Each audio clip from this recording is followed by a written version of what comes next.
देश और दुनिया से आई ताजा अपडेट्स के साथ शुरू करते हैं ब्रेकिंग न्यूज। लोकसभा में मंगलवार को उस समय जोरदार हंगामा देखने को मिला जब केंद्र सरकार की ओर से मनरेगा की जगह नया कानून लाने का प्रस्ताव सदन में रखा गया। विपक्षी दलों ने इस प्रस्ताव को गरीब और ग्रामीण भारत के खिलाफ बताया। कांग्रेस सांसद शशि थरूर ने इस बिल का कड़ा विरोध करते हुए कहा कि महात्मा गांधी का नाम हटाना केवल प्रशासनिक फैसला नहीं, बल्कि राष्ट्रपिता के विचारों और देश की आत्मा पर चोट है। उन्होंने इसे बेहद अफसोसजनक और पीछे की ओर ले जाने वाला कदम बताया। थरूर ने कहा कि गांधी जी का राम राज्य केवल राजनीतिक नारा नहीं था, बल्कि गांवों को सशक्त बनाने और ग्राम स्वराज पर आधारित सामाजिक आर्थिक सोच थी, जिसे कमजोर किया जा रहा है। कर्नाटक से किसानों को लेकर बेहद गंभीर आंकड़े सामने आए हैं। राज्य सरकार ने विधानसभा में जानकारी दी है कि पिछले 3 वर्षों में 2809 किसानों ने आत्महत्या की है। यह आंकड़ा बीजेपी विधायक अरविंद चंद्रकांत बेलाड द्वारा पूछे गए सवाल के जवाब में कृषि मंत्री एन चालुवराय स्वामी ने लिखित रूप में प्रस्तुत किया। सरकार का दावा है कि हर साल आत्महत्याओं की संख्या में कमी आई है, लेकिन आंकड़े ये भी दिखाते हैं कि किसान संकट अभी भी एक बड़ी चुनौती बना हुआ है। भारत और अमेरिका के बीच आर्थिक रिश्तों को लेकर बड़ी ब्रेकिंग खबर सामने आई है। दोनों देशों के बीच व्यापारिक समझौते के अंतिम मसौदे पर अब कुछ ही दिनों या हफ्तों में सहमति बनने की संभावना जताई जा रही है। हाल के घटनाक्रम संकेत दे रहे हैं कि टैरिफ विवाद के बावजूद दोनों देश एक दूसरे के आर्थिक हितों का ध्यान रख रहे हैं। इसी कड़ी में वॉलमार्ट की 77% हिस्सेदारी वाली भारतीय ई कॉमर्स कंपनी फ्लिपकार्ट के आईपीओ को लेकर भी बड़ी राहत के संकेत मिले हैं। प्रेस नोट 3 के तहत जरूरी मंजूरी मिलने की संभावना जताई जा रही है, जो इसके शेयर बाजार में उतरने की राह आसान कर सकती है। अगली खबर पर बढ़ने से पहले अगर आपको सच्ची और तेज ब्रेकिंग खबरें पसंद हैं, तो वीडियो को लाइक जरूर करें और देश की हर बड़ी हलचल सबसे पहले पाने के लिए चैनल को सब्सक्राइब कर लें। आपका एक क्लिक हमें सच दिखाने की ताकत देता है। अगली खबर पश्चिम बंगाल से, जहां मेसी प्रकरण को लेकर सियासी सरगर्मी तेज हो गई है। राज्य के खेल मंत्री अरूप बिस्वास ने निष्पक्ष जांच की मांग करते हुए अपने पद से इस्तीफा दे दिया है।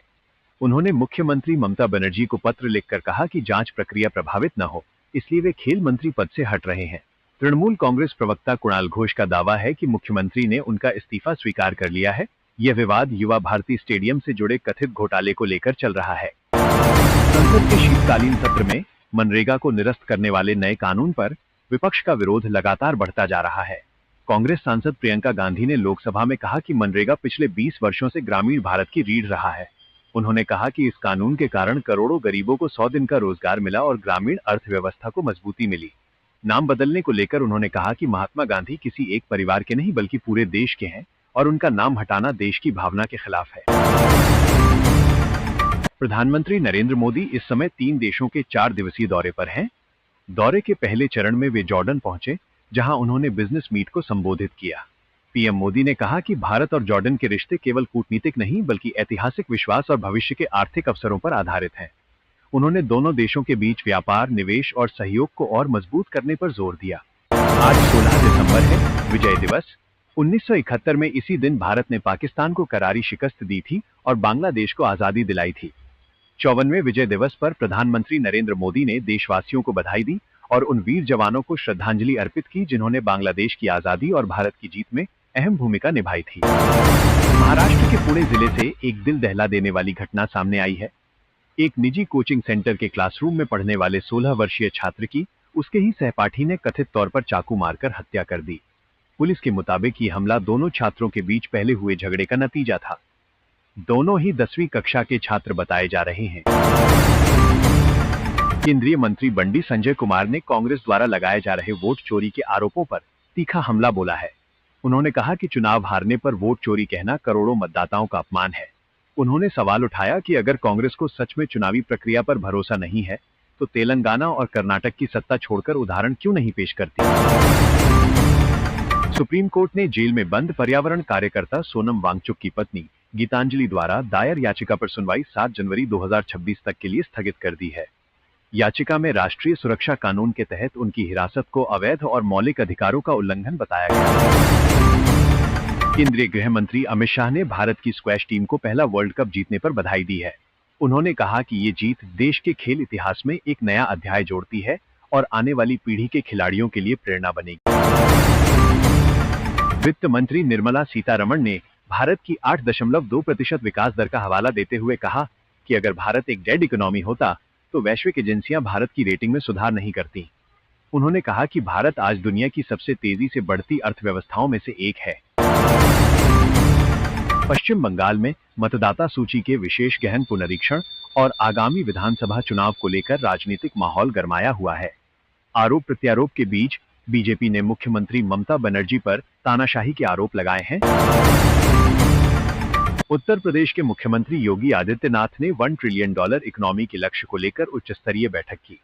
उन्होंने अधिकारियों को निर्देश दिए कि सभी विभाग समयबद्ध तरीके से कार्यों को पूरा करें और विकास की रफ्तार और तेज की जाए। सरकारी नौकरी की तैयारी कर रहे युवाओं के लिए बड़ी खबर सामने आई है। उत्तर प्रदेश अधीनस्थ सेवा चयन आयोग ने 7,994 लेखपाल पदों पर भर्ती के लिए विज्ञापन जारी कर दिया है। आवेदन प्रक्रिया 29 दिसंबर से शुरू होगी और 28 जनवरी तक चलेगी। प्रयागराज में आयोजित होने वाले माघ मेले को देखते हुए रेलवे प्रशासन ने यात्रियों की सुविधा के लिए बड़ा फैसला लिया है। भारी भीड़ और बिना आरक्षण यात्रा करने वाले श्रद्धालुओं को राहत देने के उद्देश्य से बरेली प्रयागराज संगम रेल खंड पर चलने वाली प्रमुख ट्रेनों में अस्थायी रूप से अतिरिक्त सामान्य कोच जोड़े जाएंगे। रेलवे अधिकारियों के अनुसार यात्रियों की सुरक्षा और भीड़ नियंत्रण को ध्यान में रखते हुए यह निर्णय लिया गया है। इस क्रम में बरेली प्रयागराज संगम एक्सप्रेस गाड़ी संख्या 14,308 में 1 जनवरी 2026 से 15 फरवरी 2026 तक 3 अतिरिक्त जनरल कोच अस्थायी रूप से लगाए जाएंगे, जिससे माघ मेले के दौरान श्रद्धालु अधिक सुविधा के साथ यात्रा कर सकेंगे। उच्च शिक्षा को वैश्विक स्तर पर नई पहचान दिलाने के उद्देश्य से लाए गए विकसित भारत शिक्षा अधिष्ठान विधेयक 2025 को लेकर विपक्षी दलों द्वारा जताई जा रही आशंकाओं पर केंद्रीय शिक्षा मंत्री धर्मेंद्र प्रधान ने मंगलवार को सदन में जवाब दिया। उन्होंने स्पष्ट किया कि इस अधिष्ठान के गठन से राज्यों के हितों पर कोई प्रतिकूल प्रभाव नहीं पड़ेगा। इसके विपरीत पहली बार राज्यों को इसमें औपचारिक प्रतिनिधित्व दिया जा रहा है। प्रस्तावित 12 सदस्यीय अधिष्ठान में 2 सदस्य राज्यों के उच्च शिक्षण संस्थानों से प्रोफेसर स्तर के प्रतिष्ठित शिक्षाविद होंगे। सभी राज्यों को बारी बारी से इसमें प्रतिनिधित्व दिया जाएगा। केंद्रीय शिक्षा मंत्री ने यह भी साफ किया कि इस नए अधिष्ठान के गठन से उच्च शिक्षा की फंडिंग व्यवस्था या पैटर्न में किसी भी प्रकार का बदलाव नहीं किया जाएगा। मुख्यमंत्री योगी आदित्यनाथ ने मिलावटी और नकली खाद बेचने वालों के खिलाफ सख्त चेतावनी जारी की है। उन्होंने 2 टूक शब्दों में कहा है कि खाद की कालाबाजारी करने वाले किसी भी व्यक्ति को बख्शा नहीं जाएगा और ऐसे तत्वों पर राष्ट्रीय सुरक्षा अधिनियम यानी NSA के तहत कठोर कार्रवाई की जाएगी। मुख्यमंत्री ने कहा कि यदि अन्नदाता किसान को खाद की उपलब्धता या गुणवत्ता को लेकर कोई समस्या आती है तो इसकी पूरी जिम्मेदारी तय की जाएगी और दोषी चाहे किसी भी स्तर का हो, कार्रवाई से नहीं बचेगा। मंगलवार को कृषि मंत्री और सहकारिता मंत्री की मौजूदगी में आयोजित उच्च स्तरीय बैठक में मुख्यमंत्री ने प्रदेश में खाद की समुचित उपलब्धता और सुचारू वितरण को लेकर कड़े निर्देश दिए। उन्होंने कहा कि कृषि और सहकारिता मंत्री प्रतिदिन खाद की उपलब्धता की समीक्षा करें। मुख्यमंत्री कार्यालय से हर जिले की सीधी निगरानी की जाएगी और खाद वितरण में किसी भी तरह की गड़बड़ी कतई बर्दाश्त नहीं की जाएगी। अंडे का सेवन करने वाले उपभोक्ताओं के लिए ये खबर बेहद अहम मानी जा रही है।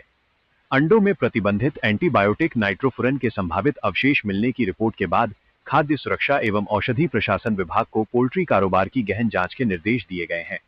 FSSAI ने इसे गंभीर स्वास्थ्य जोखिम मानते हुए ब्रांडेड और खुले बाजार में बिकने वाले दोनों तरह के अंडों की सैंपलिंग और प्रयोगशाला जांच कराने का आदेश जारी किया है।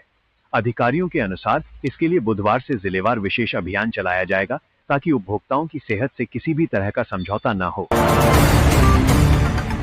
मध्य प्रदेश में बीते 6 वर्षों के दौरान बाघों की मृत्यु के आंकड़ों ने वन्यजीव संरक्षण और प्रबंधन पर गंभीर सवाल खड़े कर दिए हैं। उपलब्ध आंकड़ों के अनुसार वर्ष 2020 से 2024 के बीच 208 बाघों की मौत हुई, जबकि अकेले वर्ष 2025 में ही 13 दिसंबर तक 54 बाघों की मृत्यु दर्ज की जा चुकी है। दिसंबर माह में 10 से 13 तारीख के बीच ही 5 बाघों की मौत हो चुकी है। इनमें संजय दुबरी टाइगर रिजर्व के 3 बाघ शामिल हैं, जिनमें से 2 शावक बताए जा रहे हैं।